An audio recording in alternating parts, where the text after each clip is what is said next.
કૃષ્ણમ વંદે જગદ્ગુરુમ. શ્રીમદ ભગવદ્ ગીતા શબ્દયાત્રા. ગીતા જ્ઞાનનો અગાધ સમુદ્ર છે. તેમાં જ્ઞાનનો અનંત ભંડાર રહેલો છે.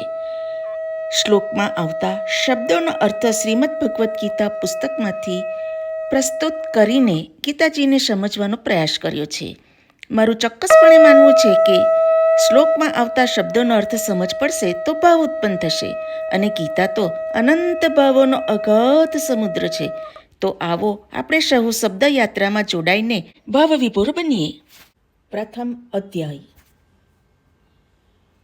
શ્રી ભગવાને અર્જુનને નિમિત્ત બનાવીને આ સમસ્ત વિશ્વને શ્રી ગીતાના રૂપમાં જે મહાન ઉપદેશ આપ્યો છે, આ અધ્યાય તે ગીતાજીની અવતારણાના રૂપમાં છે.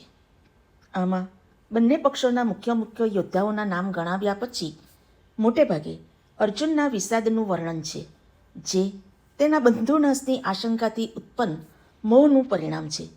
તેથી આનું નામ અર્જુન વિષાદ યોગ છે. આ પ્રકારનો વિષાદ પણ સારો સંગ મળવાથી કલ્યાણ તરફ લઈ જનાર નીવડે છે. તેથી આ અધ્યાયનું નામ અર્જુન વિષાદ યોગ છે. શ્લોક 1. ધૃતરાષ્ટ્ર બોલ્યા, હે સંજય, ધર્મભૂમિ કુરુક્ષેત્રમાં એકઠા થયેલા યુદ્ધના ઈચ્છુક મારા તથા પાંડુના પુત્રોએ શું કર્યું?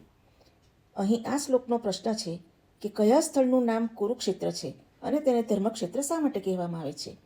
એનો ઉત્તર છે, મહાભારતના વન પર્વના 83મા અધ્યાયમાં અને શલ્ય પર્વના 53મા અધ્યાયમાં કુરુક્ષેત્રના મહાત્મયનું વિશેષ વર્ણન મળે છે. ત્યાં આને સરસ્વતી નદીના દક્ષિણ ભાગમાં અને દ્વસ્ત્વતી નદીના ઉત્તર ભાગના મધ્યમાં બતાવેલું છે. એમ કહેવાય છે કે આ ક્ષેત્ર 5 જોજન 1 જોજન બરાબર 8 માઇલ એટલે કે 5 જોજન લાંબુ અને 5 જોજન પહોળું છે. આ સ્થાન અંબાલાથી દક્ષિણમાં અને દિલ્હીથી ઉત્તરમાં છે. હાલ ત્યાં હજી કુરુક્ષેત્ર નામનું સ્થળ પણ છે. આનું એક નામ સમંત પંચક પણ છે. સતપથ બ્રાહ્મણાદિ શાસ્ત્રોમાં વર્ણન મળે છે કે અહીં અગ્નિ, ઇન્દ્ર, બ્રહ્મા તેમજ કુરુએ પણ અહીં તપ કર્યું હતું, અને અહીં જેનું મૃત્યુ થાય છે તેને ઉત્તમ ગતિ પ્રાપ્ત થાય છે. આ સિવાય બીજા પણ વિવિધ કારણોથી આ ક્ષેત્રને ધર્મક્ષેત્ર અથવા પુણ્યક્ષેત્ર કહેવામાં આવેલું છે. પ્રથમ અધ્યાય. શ્લોક 1. ધૃતરાષ્ટ્ર ઉવાચ, ધર્મક્ષેત્રે કુરુક્ષેત્રે સમવેતા યુત્સવ મામકાઃ પાંડવાશ્ચૈવ કિમ કુર્વત સંજય. અર્થ, સંજય બરાબર હે સંજય, ધર્મક્ષેત્રે બરાબર ધર્મભૂમિ, કુરુક્ષેત્રે બરાબર કુરુક્ષેત્રમાં, સમવેતા બરાબર એકઠા થયેલા,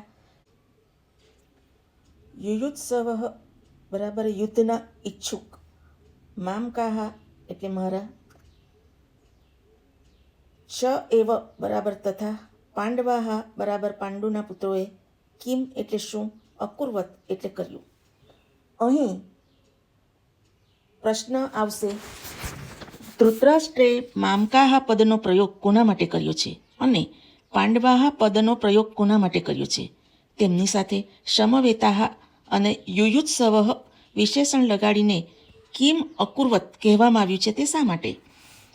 એનો જવાબ છે, મામકાહ પદનો પ્રયોગ ધૃતરાષ્ટ્રે પોતાના પક્ષના બધા જ યોદ્ધાઓ સહિત પોતાના દુર્યોધન આદિ 101 પુત્રો માટે કર્યો છે, અને પાંડવાહ પદનો પ્રયોગ યુધિષ્ઠિર પક્ષના બધા જ યોદ્ધાઓ સહિત યુધિષ્ઠિરાદિ 5 ભાઈઓ માટે કર્યો છે. સમવેતાહ અને યુયુત્સવ વિશેષણોના પ્રયોગથી તેમજ કિમ અકુર્વત કહીને ધૃતરાષ્ટ્ર વીતેલા 10 દિવસોના ભીષણ યુદ્ધનું વિવરણ જાણવા માંગે છે.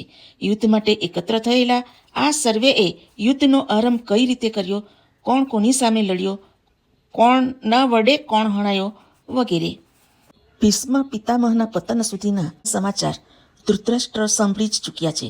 તેથી તેમને હજી યુદ્ધ અંગેની માહિતી નથી, અને તેઓ એવું જાણવા ઈચ્છે છે કે ધર્મક્ષેત્રના પ્રભાવથી મારા પુત્રોની બુદ્ધિ સુધરી ગઈ અને તેઓએ પાંડવોને તેમનું રાજ્ય આપીને યુદ્ધ નથી કર્યું, અથવા શું ધર્મરાજ યુધિષ્ઠિર જ ધર્મક્ષેત્રના પ્રભાવથી પ્રભાવિત થઈને યુદ્ધથી નિવૃત્ત થઈ ગયા, અથવા અત્યાર સુધી આ બંને સેનાઓ રણભૂમિમાં ઊભી છે, યુદ્ધ થયું જ નથી, અને જો થયું હોય તો તેનું પરિણામ શું આવ્યું વગેરે પ્રશ્નોના જવાબ હવે પછી શ્લોક નંબર 2માં સંજય આપશે.